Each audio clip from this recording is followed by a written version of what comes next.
Assalamualaikum warahmatullahi wabarakatuh. Perkenalkan, saya Ririn Nurmandani, salah satu dosen di program studi S1 Kesehatan Masyarakat Fakultas Kesehatan Universitas Dian Nuswantoro Semarang. Pada kesempatan kali ini, saya akan menjelaskan salah satu mata kuliah yang saya ampu, yaitu mata kuliah Pembiayaan dan Penganggaran Kesehatan.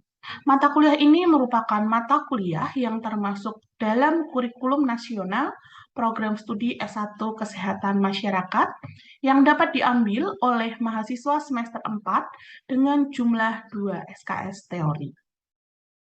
Pada mata kuliah ini, mahasiswa akan belajar tentang konsep pembiayaan kesehatan di Indonesia, skema dan sumber daya pembiayaan, sistem penganggaran, pengelolaan program dengan keuangan terbatas, proses dan prosedur budgeting, serta penganggaran berbasis kinerja, sehingga mahasiswa dapat melakukan monitoring dan evaluasi penganggaran.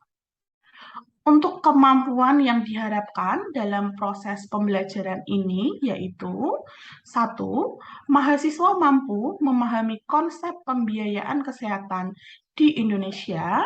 Yang kedua, mahasiswa mampu menjelaskan skema dan sumber pembiayaan kesehatan. Ketiga, mahasiswa mampu menjelaskan sistem penganggaran. Yang keempat, mahasiswa mampu menjelaskan penganggaran sektor publik dan sektor swasta. Selanjutnya, mahasiswa mampu menjelaskan pengelolaan program dengan keuangan terbatas, serta mahasiswa mampu menjelaskan penganggaran berbasis kinerja. Untuk yang terakhir yaitu mahasiswa mampu untuk mempraktekkan kegiatan monitoring dan kontrol anggaran. Untuk materi sendiri dalam pembelajaran ini selama 1 semester, mahasiswa akan mendapatkan materi yang pertama terkait dengan konsep pembiayaan kesehatan, skema dan sumber pembiayaan, definisi dan batasan penganggaran, rencana pengembangan anggaran, pengembangan sistem anggaran, dan standar biaya kesehatan, serta ada materi lain yaitu strategi pengembangan anggaran yang efektif, penganggaran sektor publik dan swasta, pengelolaan keuangan, organisasi pengelola keuangan, alternatif sumber dana untuk program kesehatan, pengelolaan keuangan daerah dengan paradigma baru, anggaran berbasis kinerja, monitoring dan kontrol anggaran, dan yang terakhir adalah monitoring dan evaluasi untuk perhitungan anggaran dengan menggunakan Microsoft Excel. Untuk sistem pembelajaran sendiri, selama masa pandemi ini, pembelajaran di universitas kami dilakukan secara daring dengan memanfaatkan berbagai platform yang ada. Untuk perkuliahan atau jam perkuliahan menggunakan Zoom Meeting ataupun Google Meet. Selain itu, jika ada tambahan lagi atau materi yang belum jelas atau ada yang ingin diskusikan setelah mata kuliah selesai, maka siswa dapat menggunakan WhatsApp group yang bisa digunakan sebagai bahan atau platform untuk berdiskusi. Untuk akses materi pembelajaran, presensi, pengumpulan tugas, UTS, maupun UAS, semuanya telah terpusat menggunakan Learning Management System atau LMS Kulino yang telah terintegrasi dengan sistem informasi akademik kami yang biasa disebut dengan SIADIN.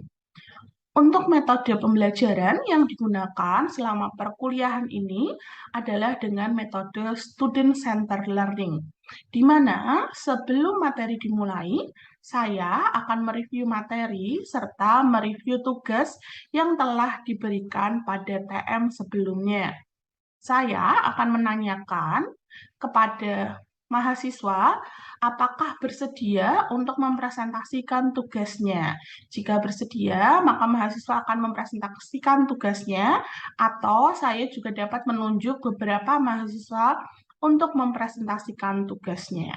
Harapannya dengan kegiatan ini, mahasiswa menjadi lebih bersemangat untuk belajar serta mengasah soft skill mereka.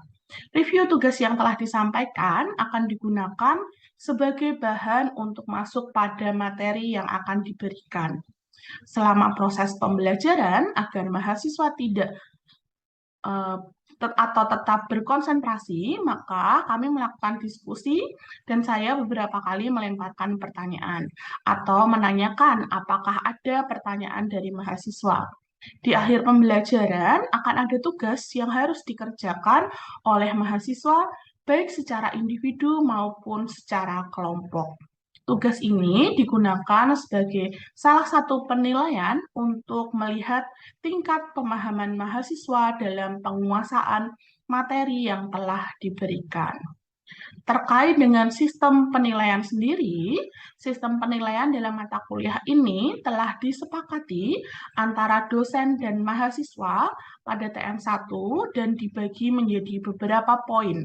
Di antaranya adalah keaktifan mahasiswa dalam bertanya dan diskusi di dalam kelas mendapat bobot sebesar 10%. Untuk tugas mendapat bobot 20% dan untuk UTS dan UAS masing-masing mendapatkan bobot 35%. Demikian penjelasan saya terkait dengan mata kuliah yang saya ampu. Selanjutnya, saya akan menampilkan video pembelajaran secara daring untuk mata kuliah pembiayaan dan penganggaran kesehatan. Selamat siang teman-teman semuanya. Yang Bu. Kita ketemu lagi ya untuk TM kali ini. Kali ini nanti kita akan belajar atau diskusi terkait dengan konsep dasar pembiayaan kesehatan. Sebelumnya, sebentar, saya share screen dulu materinya. Sudah terlihat di slide kalian atau di layar kalian? Sudah terlihat, Bu. Ya, oke. Kemudian, sebelumnya sudah presensi semua ya di Kulino. Nanti saya cek kalau sudah selesai kuliahnya. Sebelum masuk ke materi yang sekarang, saya mau tanya dulu, apakah ada pertanyaan untuk materi yang minggu sebelumnya? Silahkan jika ada. Gina, ada yang mau ditanyakan untuk materi yang sebelumnya? Enggak, Bu. Oke, yang lain ada? Silahkan. Belum ada, Bu. Oke, kalau belum ada, kita masuk ke yang materi pertemuan kali ini, yaitu konsep dasar pembiayaan kesehatan. Yep. Menurut kalian nih, saya mau tanya dulu sebelum masuk ke materi. Menurut kalian, apa itu biaya kesehatan? Yang kalian tahu, silakan. Ada yang mau bantu jawab? Bisa raise hand? Atau silahkan langsung aja, Bu, saya sebutkan nama dan NIM-nya. Ada yang mau bantu jawab? Silakan. Apa itu biaya kesehatan?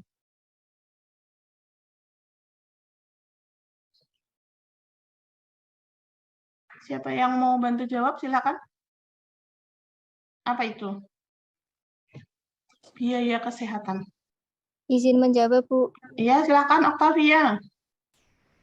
Menurut saya, biaya kesehatan itu merupakan pengelolaan berbagai upaya dari pengalokasian dan pembelanjaan dana kesehatan untuk mendukung penyelenggaraan penggunaan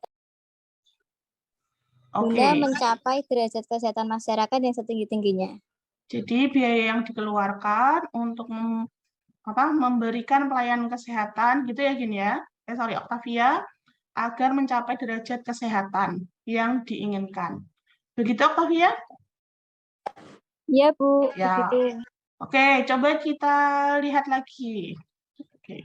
Kalau kita lihat pengertian biaya kesehatan adalah dari referensi adalah dana yang harus disediakan untuk menyelenggarakan dan atau memanfaatkan berbagai upaya kesehatan yang diperlukan baik oleh perorangan, keluarga, dan juga masyarakat. Sama seperti tadi yang sudah disampaikan oleh Octavia, bahwa untuk memberikan pelayanan kesehatan untuk mencapai derajat kesehatan. Jadi kalau kita bisa simpulkan di sini, Berarti dana yang harus disediakan dan juga untuk menyelenggarakan dan ataupun memanfaatkan berbagai upaya kesehatan yang diperlukan. Contohnya, misalnya biaya kesehatan itu, misalnya kalian kalau pengertian biaya kesehatan seperti ini, biasanya biaya kesehatan itu apa aja? Biaya pergi ke pelayanan, itu termasuk biaya kesehatan nggak? Uang yang kita bayarkan untuk berobat termasuk biaya kesehatan? Silakan. Termasuk bukan GIN. Termasuk, Bu. Ada lagi yang lain contohnya? Bayar asuransi itu juga contoh termasuk dari biaya kesehatan. Coba kita lihat lagi. Biaya kesehatan itu bisa diambil dari dua sisi. Bisa dari sisi provider ataupun dari sisi konsumen. Kalau dari sisi provider atau sisi penyedia pelayanan kesehatan adalah besarnya dana yang harus disediakan untuk menyelenggarakan upaya kesehatan secara paripurna atau mencapai derajat kesehatan yang diinginkan, seperti tadi kata Octavia. Provider itu bisa dari pemerintah, contohnya rumah sakit, dinas kesehatan, seperti itu, kementerian atau lembaga. Bisa juga dari swasta. Swasta yang misalnya adalah yayasan yang punya rumah sakit, atau kumpulan beberapa orang yang membangun rumah sakit, atau yang memberikan pelayanan di bidang kesehatan. Asuransi swasta itu bisa. Kemudian yang selanjutnya adalah dari sisi konsumen. Kalau dari sisi konsumen adalah besarnya dana yang harus disediakan untuk memanfaatkan upaya kesehatan. Konsumen itu siapa? Adalah masyarakat ataupun pengguna layanan. Sampai di sini jelas atau ada yang mau ditanyakan dulu? Silahkan. Jelas, Bu. Oke, kalau jelas saya lanjut ya. Kemudian, apa itu biaya kesehatan? Biaya kesehatan itu adalah pendapatan atau dari sisi tadi provider, kemudian dari sisi konsumen dibayarkan ke provider, kemudian expense atau belanja, yaitu yang dikeluarkan untuk memberikan pelayanan kesehatan, munculnya profit dan juga loss atau rugi. Nah, ini kalau kita lihat biasanya kalau kita memberikan pelayanan atau memberikan jasa atau berjualan, kita tidak mungkin menginginkan kerugian. Maunya ya profit, kalau enggak impas. Nah, kita lihat. Kalau tadi kita sudah bicara bahwa biaya kesehatan dari sisi provider dan juga sisi konsumen, kita lihat sekarang total biaya kesehatan. Kalau kita lihat, total biaya kesehatan adalah besarnya dana yang dikeluarkan oleh pemakai jasa pelayanan kesehatan untuk sektor pemerintah dan sektor swasta. Di sini hanya besarnya dana yang dikeluarkan oleh pemakai jasa saja di pelayanan. Contohnya adalah ya berarti yang dikeluarkan atau yang diberikan oleh si konsumen untuk mendapatkan pelayanan. Kenapa bisa begitu? Karena kalau kita balik lagi ke slide yang sebelumnya, yang ini, kita tidak mau pelayanan kesehatan atau jasa yang kita berikan itu rugi. Jadi harapannya ya yang dikeluarkan oleh konsumen adalah biaya yang bisa menanggung pelayanan yang mereka inginkan. Jelas sampai di sini atau ada yang mau ditanyakan dulu? Silahkan. Izin bertanya, Bu. Ya, boleh silahkan Mai kita. Itu kenapa ya, Bu, yang dihitung untuk total biaya kesehatannya tuh hanya yang dikeluarkan oleh pemakai jasa? Dari sisi penyedianya memang tidak dihitung. Oke, saya coba jelaskan ulang lagi ya. Kenapa yang dihitung hanya dari pemakai jasa? Tadi sama, bahwa kalau misalnya kita mau berjualan, dalam tanda kutip, karena ini bidang kesehatan, nggak mungkin kita maunya rugi. Pasti maunya untung, profit, atau setidaknya seimbang. Nah, bagaimana cara mencapai keseimbangan atau keuntungan yang bisa dimanfaatkan lebih lanjut? Ya, caranya adalah dengan si konsumen ini dalam melakukan pembayaran atau mengganti jasa pelayanan adalah mengeluarkan uang sesuai yang dia dia dapatkan pelayanannya. Jadi anggapannya adalah biaya yang didapat oleh provider ini sama dengan biaya yang dikeluarkan oleh si pemakai jasa atau konsumen. Jelas atau mau ada yang ditanyakan lagi, Mbak Vita? Sudah jelas, Bu. Terima kasih. Jelas ya, kalau sudah jelas saya lanjut lagi. Nah, sumber biaya kesehatan itu ada dua, seluruhnya dari pemerintah dan sebagian ditanggung oleh masyarakat. Kalau dari pemerintah itu bisa dari pemerintah pusat, dari departemen, kemudian bisa juga dari lembaga lain, kemudian bersumber dari BUMN, Kementerian Kesehatan, contoh kita punya Kimia Farma, Bio Farma, yang jual obat paten yang harganya jauh lebih mahal. Nah, itu fungsinya untuk memberikan biaya kesehatan. Bisa juga ditanggung sebagian oleh masyarakat atau advokat, bayar langsung. Ya sakit ke rumah sakit langsung bayar. Bisa juga pengeluaran oleh perusahaan swasta serta pengeluaran pada penyedia pelayanan kesehatan oleh pihak asuransi kesehatan swasta. Jadi bisa dua sumber itu. Kemudian saya lanjut lagi ya. Nah, mekanisme utama pembiayaan itu dibagi menjadi 4. Yang pertama pemerintah dari pajak, individu, tadi ada out of pocket, bayar langsung, atau bisa asuransi swasta, kemudian bisa dari donor, yaitu bisa dari pembiayaan eksternal di luar pemerintah, contohnya adalah hibah, misal dari USAID yang ke Indonesia kasih dana kesehatan, atau bisa juga pinjaman luar negeri, di mana kita harus mengembalikan jika kita sudah mempunyai uang. Bisa jadi juga dari swasta, yaitu investasi dari pihak swasta. Kombinasi dari keempat mekanisme utama pembiayaan ini, pembiayaan ini akan bervariasi tergantung dari waktu dan juga pendapatan dari negara atau regional tersebut. Proporsinya lebih banyak mana nih? Bisa dari pemerintah atau dari donor atau apakah dari swasta? Jelas sampai di sini? Kalau jelas saya lanjut ya. Oke, untuk macam biaya kesehatan ada biaya pelayanan kedokteran, dan juga biaya pelayanan kesehatan masyarakat atau ini UKP, KM. Kemudian ini pembiayaan kesehatan bersumber pemerintah. Kalau kita lihat gambaran besarnya, dari tahun 2016 sampai 2020, biaya kesehatan atau APBN itu selalu naik. Dan untuk porsinya di kesehatan itu adalah minimal, kalau dari WHO adalah 5% dari belanja APBN, dan itu sudah dilakukan di Indonesia. Nah, lewat apa aja potret belanjanya? Bisa melalui kementerian lembaga, yaitu BPJS penerima bantuan iur, kemudian penugasan tenaga di pelosok-pelosok negeri, pemberian PMT bagi ibu hamil dan balita kurus, dan juga lain sebagainya. Atau melalui TKDD, yaitu dana alokasi khusus dalam bentuk fisik, non-fisik, ataupun otsus Papua, pembangunan rumah sakit, pembangunan puskesmas, contohnya seperti itu. Kemudian saya lanjut lagi. Nah, dalam nota keuangan tahun 2022 tercatat alokasi anggaran kesehatan itu mencapai 255,3 triliun atau 9,4% dari APBN 2022.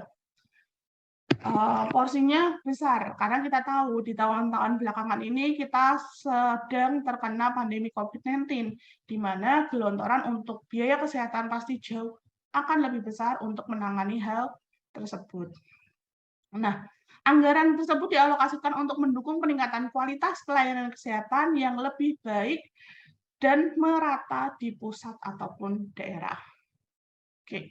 Kemudian kalau tadi kita sudah bahas tentang biaya kesehatan itu apa, sumbernya dari mana, mekanismenya seperti apa, karena kita ini bicara kesehatan, apalagi di kesehatan masyarakat, di mana hasil akhirnya adalah meningkatkan derajat kesehatan yang tinggi di Indonesia. Menurut kalian, adakah hubungan antara biaya kesehatan yang tinggi sehingga mewujudkan derajat kesehatan yang baik. Ada yang setuju nggak sama pernyataan ini? Atau ada yang, Bu, saya nggak setuju sama pernyataannya. Menurut saya tidak tentu bahwa biaya kesehatannya tinggi, derajat kesehatannya juga akan jadi tinggi. Silakan, ada yang mau bantu jawab sebelum lanjut lagi? Siapa yang mau bantu jawab? Silakan. Hasil Bu, mungkin untuk pengalamannya. Iya, silakan Krista. Menurut Krista gimana? Menurut saya nggak tentu sih Bu, nggak tergantung dari pembiayaan yang berkaitan sama pengendalian biaya itu. Oh, tergantung sama pengendalian biayanya. Seperti apa gitu ya, Kris ya? Oke, ada lagi yang lain yang mau bantu jawab? Silahkan. Ada lagi tidak? Tadi Krista sampaikan adanya pengendalian biaya. Oke, Krista mungkin sudah baca dulu nih slide yang saya kirim di Kulino. Jadi dia sudah bicara sampai pengendalian biaya. Ada lagi yang lain yang mau bantu jawab atau memberikan statementnya terkait dengan biaya kesehatan yang tinggi dan derajat kesehatannya akan jadi baik? Belum ada. Kalau belum ada, kita lihat komparasinya. Biaya kesehatan di Amerika Serikat itu adalah 13,7% dari gross national product atau pendapatan nasional bruto. Kita lihat 13,7. Sedangkan di Jepang, biaya kesehatannya hanya 7% dari gross national product. Lebih besar yang Amerika atau yang Jepang untuk kalian? Biaya kesehatannya.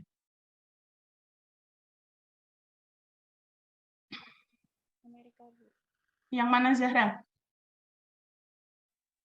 Lebih besar yang Amerika. Sekarang kita lihat lagi. Usia harapan hidupnya. Untuk usia harapan hidupnya, lebih tinggi yang Jepang atau Amerika? Lebih tinggi yang Jepang. Lebih tinggi yang Jepang. Untuk biaya kesehatan lebih tinggi yang Amerika Serikat, sedangkan usia harapan hidupnya lebih tinggi yang Jepang. Menurut kalian, kenapa bisa terjadi seperti ini? Silahkan. Lainnya, Krista mungkin bisa bantu jawab.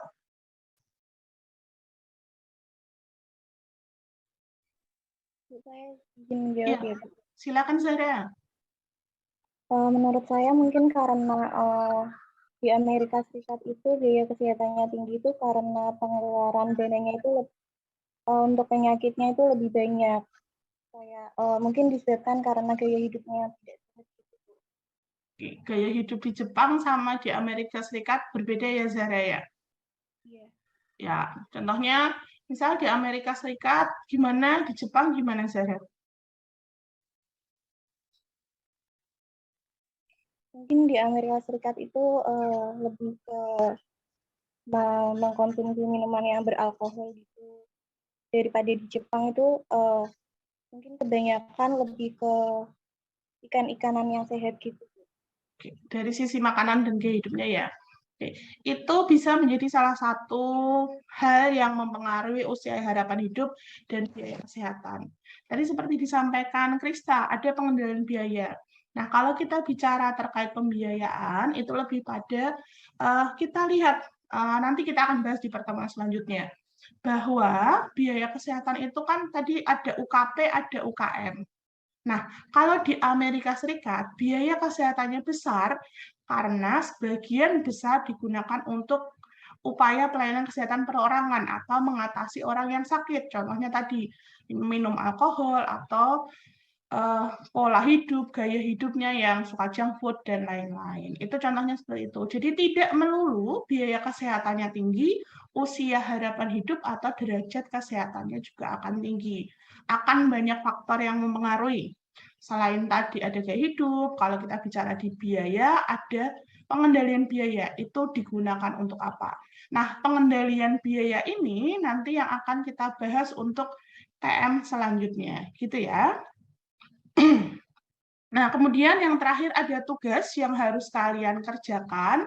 Sebelum masuk ke tugas, saya mau review dulu materi yang sudah kita bahas pada pertemuan kali ini. Jadi pada pertemuan kali ini, harapannya kalian akan paham tentang konsep pembiayaan kesehatan. Nah, di dalamnya tadi kita sudah bahas ada pengertian dari biaya kesehatan itu apa, bisa dari dua sisi, dari sisi provider dan juga dari sisi konsumen. Kemudian ada sumber biaya kesehatan, bisa dari sebagian besar pemerintah dan juga sebagian besar swasta. Kemudian mekanisme pembiayaan tadi juga ada 4. Yang pertama ada dari pemerintah, donor, swasta, maupun dari individu, yang dimana proporsinya akan berbeda-beda tergantung negara atau wilayahnya. Kemudian, macam biaya kesehatan ada untuk UKP dan juga UKM, serta tadi kita simpulkan bahwa besarnya biaya kesehatan tidak langsung berbanding lurus dengan tingginya derajat kesehatan suatu negara, tapi tergantung bagaimana negara tersebut nanti dalam pengendalian biayanya. Jelas dulu sampai di sini, atau ada yang mau ditanyakan lagi? Silahkan. Gina, ada yang mau ditanyakan, Gin? Belum, Bu. Belum. Zahra? Belum, Bu. Belum. Oke, saya anggap semuanya berarti sudah paham dan jelas ya. Selanjutnya adalah tugas yang nantinya harus kalian kumpulkan maksimal minggu depan sebelum perkuliahan dimulai di Kulino. Nanti saya buatkan assignment-nya. Kemudian file yang dikumpulkan adalah jurnal dan juga hasil review-nya. Nah, tugasnya apa? Yang pertama adalah carilah satu jurnal tentang pembiayaan kesehatan. Boleh apa aja? Misalnya pembelanjaan untuk biaya sesar, kemudian asuransi, dan lain-lain boleh. Silakan kalian buat itu atau cari itu. Nah, tetapi referensinya maksimal adalah 5 tahun terakhir. Jadi 5 tahun ke belakang, nggak boleh 10 tahun ke belakang. Jurnalnya bisa jurnal nasional maupun internasional. Kemudian yang harus kalian lakukan adalah mereview jurnal tersebut. Karena kita baru sampai di konsep pembiayaan kesehatan, maka yang harus kalian review adalah di jurnal tersebut kegiatan apa yang dilakukan, yang dibahas di jurnal tersebut. Kemudian sumber dananya dari mana, pengelola dananya siapa, dan juga penggunaan dananya untuk apa saja. Jelas sampai di sini? Jelas, Bu. Jelas. Atau ada yang mau ditanyakan dulu terkait dengan tugasnya? Belum ada? Belum ada, Bu. Oke, kalau belum ada, berarti nanti silahkan kalau misalnya sampai kita selesai ini ada beberapa hal ketika kalian baca ulang materinya, ada yang mau ditanyakan, silahkan kita bisa nanti diskusi di grup WhatsApp kelas ya. Nanti akan saya jawab di situ. Jadi kalau kalian tanya, teman-teman yang lain juga bisa tahu jawabannya seperti apa. Oke, sampai di sini cukup atau ada yang mau ditanyakan lagi? Saya ulang lagi. Belum ada? Belum ada. Oke, kalau belum ada, berarti cukup sekian dulu untuk pertemuan kali ini. Jangan lupa untuk dikerjakan tugasnya. Kita ketemu lagi di minggu depan di jam yang sama ya. Oke, kalau tidak ada yang ditanyakan, berarti cukup sekian TM kali ini. Terima kasih semuanya. Selamat siang.